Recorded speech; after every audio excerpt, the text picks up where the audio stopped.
Você sente um peso, não sente? Uma coisa que aperta o peito, uma dor que não tem nome. Você tenta disfarçar, fingir que está tudo bem, mas ela está lá, no silêncio da noite, quando a casa dorme e você está sozinho com seus pensamentos. É uma sensação de que algo fundamental está faltando, uma peça que nunca se encaixou, e você se pergunta: por que eu me sinto assim? Por que, mesmo com tudo o que eu construí, ainda sinto esse vazio? Eu sei bem o que é isso.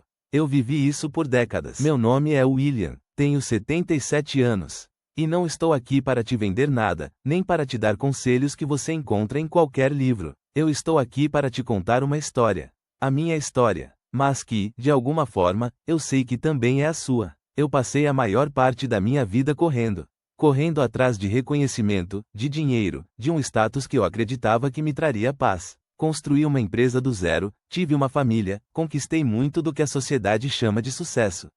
Mas, por dentro, eu carregava um vazio tão grande que nada parecia preencher. Levei muito tempo para entender o porquê. Tempo demais, talvez. Mas o tempo, meu amigo, é o único credencial que realmente importa quando se fala de vida. Nós, homens, somos mestres em esconder, em engolir o choro, em fingir que a dor não existe.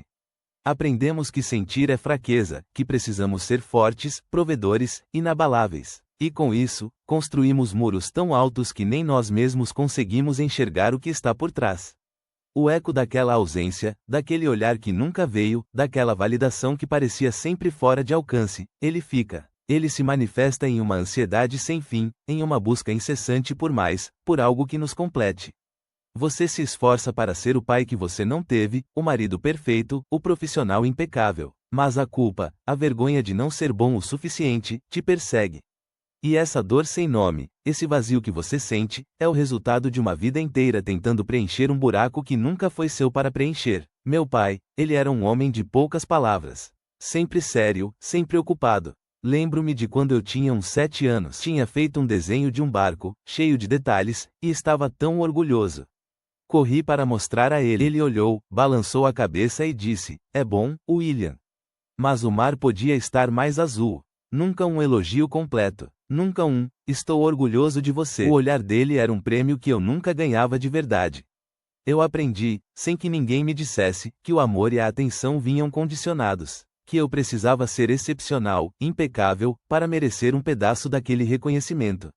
A cada boletim escolar com notas altas, a cada medalha de atletismo, eu esperava. E a resposta era sempre a mesma. Um aceno de cabeça, muito bem, seco, e a sensação de que faltava algo. Eu vivia para agradar um fantasma, uma expectativa que eu mesmo criei, mas que tinha as raízes na ausência dele. Essa fome por validação, essa necessidade de provar meu valor, se tornou o motor da minha vida. E eu corri muito. Abri minha primeira empresa aos 25. Aos 40, já tinha 3. Aos 50, era um nome respeitado no mercado. A sala cheia de troféus e placas, o escritório no último andar com vista para a cidade, o carro importado na garagem. Tudo o que eu sempre imaginei que me faria feliz, que preencheria aquele buraco. Lembro-me de uma noite, estava no meu escritório, sozinho. Era meu aniversário de 55 anos. Tinha acabado de fechar um negócio gigantesco. Olhei para a cidade lá embaixo, para todas as luzes, e para os troféus na estante. E ali, naquele auge, senti um vazio tão profundo, tão insuportável, que me deu náuseas. Não havia alegria, não havia paz, apenas um eco oco. Eu tinha tudo, mas não sentia nada. Aquele reconhecimento que eu tanto busquei, não era meu. Era para um menino que ainda esperava um olhar do pai. Achei que com minha esposa seria diferente. Que ela me daria o amor incondicional que eu nunca tive. Mas eu levava para o casamento a mesma expectativa, a mesma necessidade de controle, a mesma distância emocional. Eu estava presente, mas não estava. Oferecia tudo materialmente, mas negava o que realmente importava: minha presença, minha vulnerabilidade. Com meus filhos, a história se repetiu de um jeito doloroso. Eu exigia deles a perfeição que meu pai exigia de mim. Queria que fossem os melhores, os mais bem-sucedidos. E, sem perceber, eu estava fazendo com eles exatamente o que meu pai fez comigo, condicionando meu afeto, criando uma ponte de cobrança em vez de um porto seguro. A raiva contida, a frustração de não ser visto por eles, era, na verdade, minha própria dor se projetando. Tenho amigos da minha idade que ainda estão nessa corrida. O João, por exemplo. Um dia desses me ligou, todo orgulhoso, dizendo que comprou mais uma empresa, a 7ª. Ele fala disso como se fosse a única coisa que o mantém vivo. A voz dele tem a mesma pressa que a minha tinha. Mas tem o Paulo, amigo de infância. Ele era um executivo brilhante, mas, há uns 10 anos, largou tudo e abriu uma pequena livraria. Achei que ele tinha desistido da vida, que tinha fracassado. Mas quando o encontrei, a paz no olhar dele era palpável. Ele não tinha mais o carrão, nem o relógio caro, mas tinha uma serenidade que eu nunca tinha visto. Ele me disse que, pela primeira vez, sentia que estava vivendo para si mesmo, e não para agradar uma plateia invisível. Ele tinha encontrado o que eu só comecei a buscar tarde demais. Levei anos para entender o que o Paulo já sabia. Liberdade não é ter tudo, é não precisar de nada lá fora para se sentir completo aqui dentro.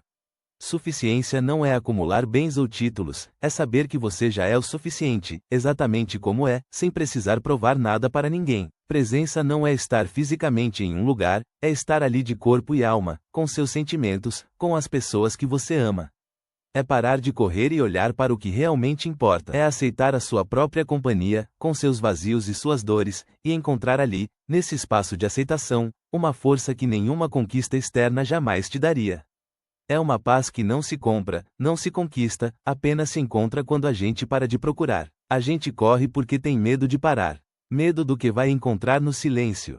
Medo de admitir que a corrida não levou a lugar nenhum, que o prêmio era uma miragem. O medo de sentir aquela dor sem nome, aquela vergonha de não ser bom o suficiente, é tão grande que preferimos continuar na ilusão de que a próxima conquista, o próximo elogio, a próxima meta batida, finalmente nos trará o que buscamos. Mas é uma armadilha. Uma armadilha que nos mantém presos em um ciclo de insatisfação, de culpa, de invisibilidade para nós mesmos. Enquanto você busca lá fora, você ignora o que está aqui dentro. E o que está aqui dentro, meu amigo, é o único lugar onde você vai encontrar a resposta. É o lugar que você evitou por toda a vida. Não tem vergonha em sentir o que você sente. Não tem problema em parar e olhar para dentro. Não tem nada de errado em admitir que você está cansado de correr. Essa dor sem nome que você carrega, essa culpa de não ser o pai ou o marido que você idealizou, é um sinal de que é hora de parar. De parar de buscar lá fora o que só pode ser encontrado aqui dentro. De se dar a permissão para ser humano, com suas falhas, seus vazios. É um convite para você finalmente se ver, se aceitar. Se essa história tocou você de alguma forma, e você conhece um amigo, um irmão, um colega que também precisa ouvir isso, que também está nessa corrida sem fim, por favor, compartilhe este vídeo com ele. Talvez, juntos, a gente possa começar a parar.